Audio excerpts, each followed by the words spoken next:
So we're here today with Professor Irwin Collier, who's a professor of economics at the Free University of Berlin. And he's not just that, he's also one of our inaugural grantees of the INET grant program with a really fascinating proposal on the origin of the graduate canon in the United States, in which he's studying the development of the economics departments of Columbia University, Chicago, and Harvard. It's a fascinating project, and I want to hear more about that.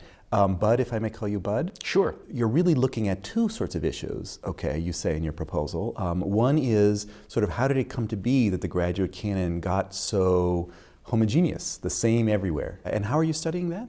Well, the main sources for the study is going to be the combination of syllabuses, reading lists, but if you go into the archives, you can find quite a bit of lecture note material, both the lecture notes of the professors themselves and the lecture notes of people who later became professors. So out of the student perspective, from the professor's perspective, and from some of the reading materials, reading lists, I'm hoping to assemble what was the actual course content. What did Samuelson and his generation learn, and when did they, and how did they learn it?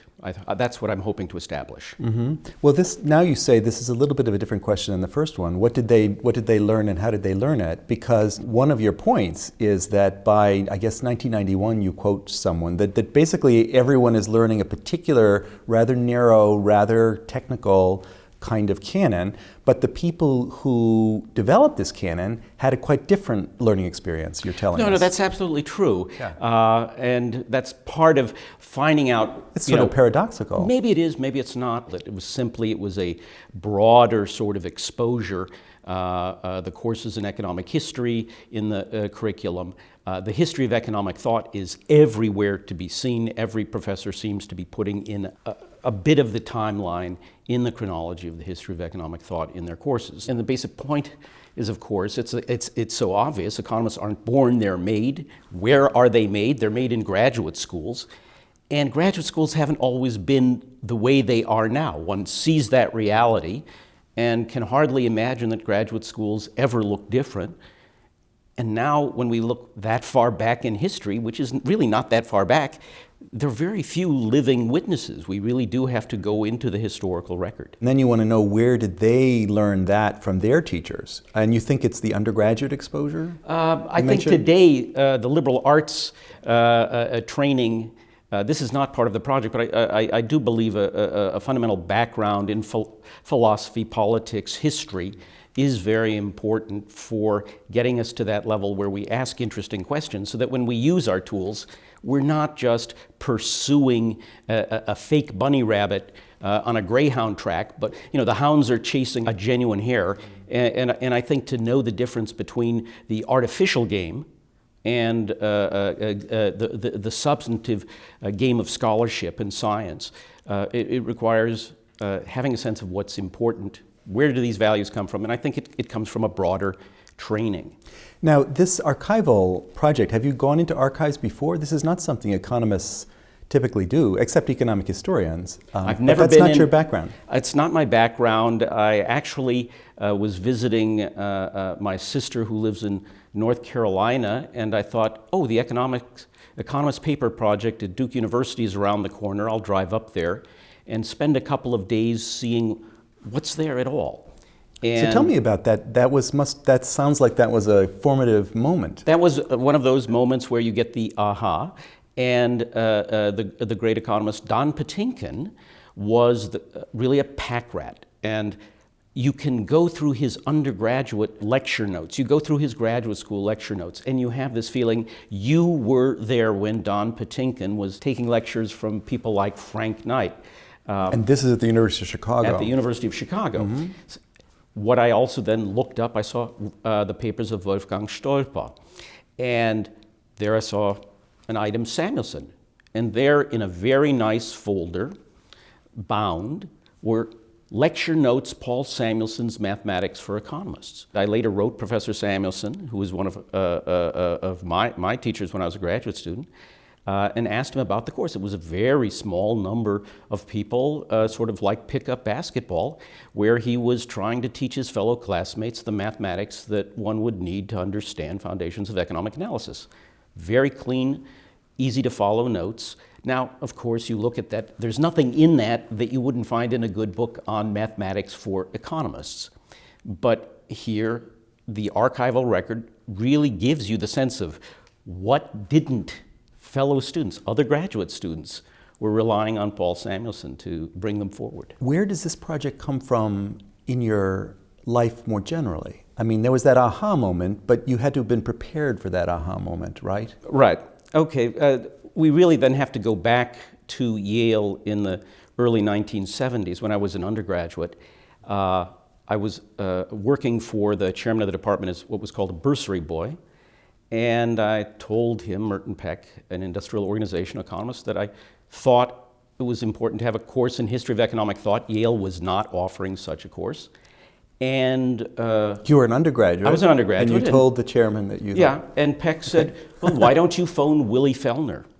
And being a child, literally, and not having a clue that this was an old personal buddy of John von Neumann, the great mathematician, physicist, polymath, and a former president of the American Economic Association, I just phoned Mr. Fellner up, and he offered to give me a reading course in the history of economic thought. So I had 1 year of mentoring in the history of economic thought with one-on-one with William Fellner. And from that point on, I had my senior thesis was on the French physiocrats and French mercantilism.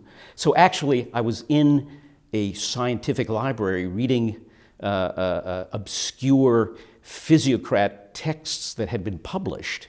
But that first time in an academic library where it's like being in a fine restaurant. The waiter comes and serves you your text.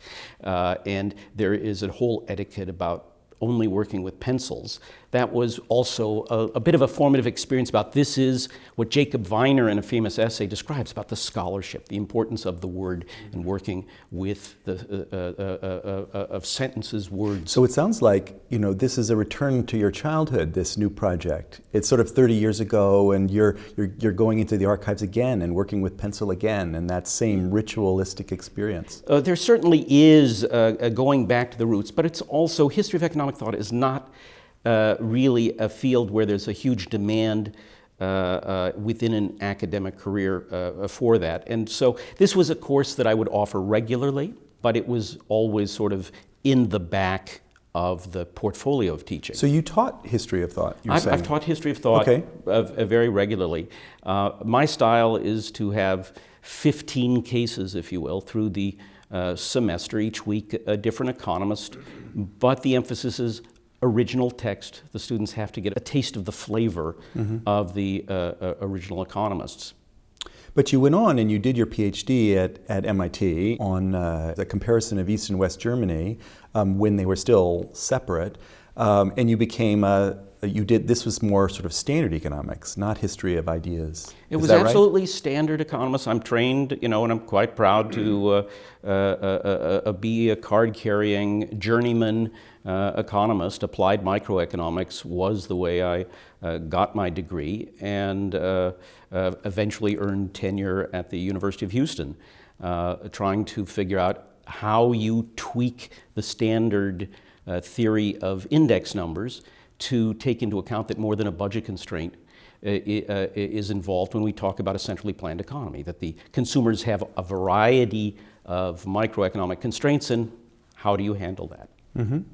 So are these two separate parts of your portfolio, this history of thought idea and this sort of applied micro idea, or is there some synergy and feeding off of one another? Okay, the common denominator is we have an observational science. So that applied focus that I had as a former a cold warrior, on the front or behind the lines in East Germany trying to figure out East German living standards was it was empirically based.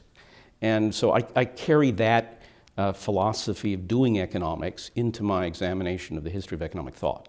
It's just now that we have really different sources. The empirical material how do we reconstruct what actually happened in graduate schools between 1900 and 1950 in the United States?